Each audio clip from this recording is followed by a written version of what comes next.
اے ایمان والو اللہ کی اطاعت کرو، رسول کی اطاعت کرو، ولا تبطلوا اعمالکم، اور اپنے اعمال کو غارت نہ کرو، یعنی سنتوں سے انحراف کر کے اپنے اعمال کو برباد مت کرو۔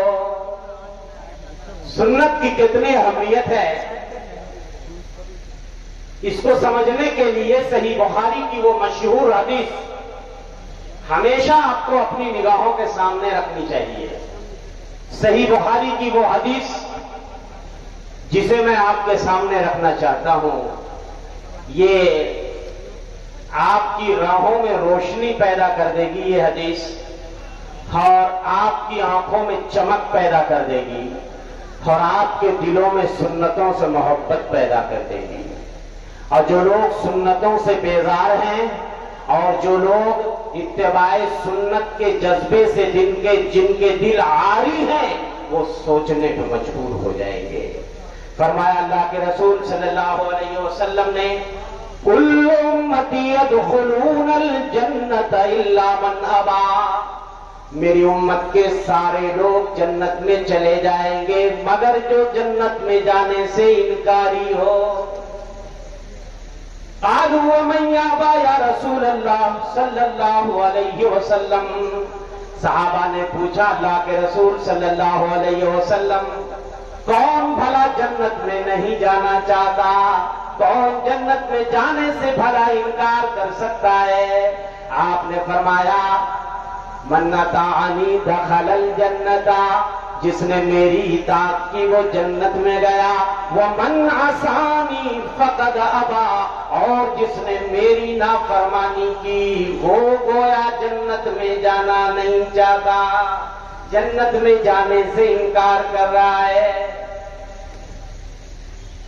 اطاعت اور ایمان، رسول اللہ کی اطاعت اور ایمان یہ دونوں لازم ملزوم ہے۔ اطاعت ہے تو ایمان ہے، اور اطاعت رسول نہیں ہے تو ایمان بھی نہیں۔ یہ مقام ہے اطاعت رسول اور اتباع سنت کا۔ لیکن افسوس کہ لوگوں نے اتباع سنت کا دائرہ بڑا محدود کر دیا ہے۔ بہت سے مسلمان یہ سوچتے ہیں چند عبادتوں تک صرف اتباع سنت کا دائرہ بہت سے مسلمانوں نے سمیٹ دیا ہے۔ بس روزہ، نماز، حج، زکات تک سنت کی پیروی کرو، باقی چیزوں میں چھوٹ ہے۔ باقی چیزوں میں ہمیں سنتوں کو تلاش کرنے اور سنتوں کی پیروی کی ہمیں چندہ ضرورت نہیں ہے۔ میرے بھائیوں، اتباع سنت صرف عبادت کی حد تک نہیں ہونی چاہیے، سنتوں کی پیروی کا جذبہ صرف مسجد میں نہیں ہونا چاہیے۔ جس طرح ہم مسجد میں آتے ہیں سنتوں کے پیروکار ہوتے ہیں، مسجد سے باہر نکلیں تو بھی سنت کے پیروکار ہوں، مارکیٹ اور بازار میں ہو وہاں بھی سنت کے پیروکار ہوں، گھر بار میں ہو وہاں بھی سنت کے پیروکار ہوں، بیوی بچوں میں ہو وہاں بھی سنت کے پیروکار ہوں، اور دوستوں کی محفل میں ہو وہاں بھی سنت کے پیروکار ہوں، دوستوں کی محفل میں ہو وہاں بھی سنت کے پیروکار ہوں۔ اتباع سنت کا دائرہ بہت وسیع ہے میرے بھائی، مگر لوگوں نے اسے سمیٹ دیا ہے صرف عبادت کی حد تک، مسجد کی حد تک۔ بہت سارے لوگ مسجد میں آتے ہیں، پینٹ پاجامہ فولڈ کر لیتے ہیں، ٹخنا کھلا رکھنا چاہیے، لیکن کیا یہ صرف مسجد کی حد تک ہے؟ اور بہت سے امام بیچارے مصلی پہ کھڑے ہوتے ہیں تو اعلان کرتے ہیں، بھائیوں اپنا پینٹ پاجامہ لنگی تہبند ٹخنے سے اونچا کر لیجئے۔ کیا یہ لباس کی یہی سنت ہے؟ لباسوں کی بھی سنت ہے۔ ہاں میرے بھائیوں، کائنات کے امام مدنی سردار فرماتے ہیں، ما اسفل من الازار من الکعبین ففی النار، جو ازار، جو لنگی، جو تہبند ٹخنے سے نیچے گھستے گا وہ جہنم کی آگ میں جلے گا۔ یہ حکم صرف مسجد کی حد تک نہیں ہے کہ آپ ازار اور لنگی اور تہبند مسجد میں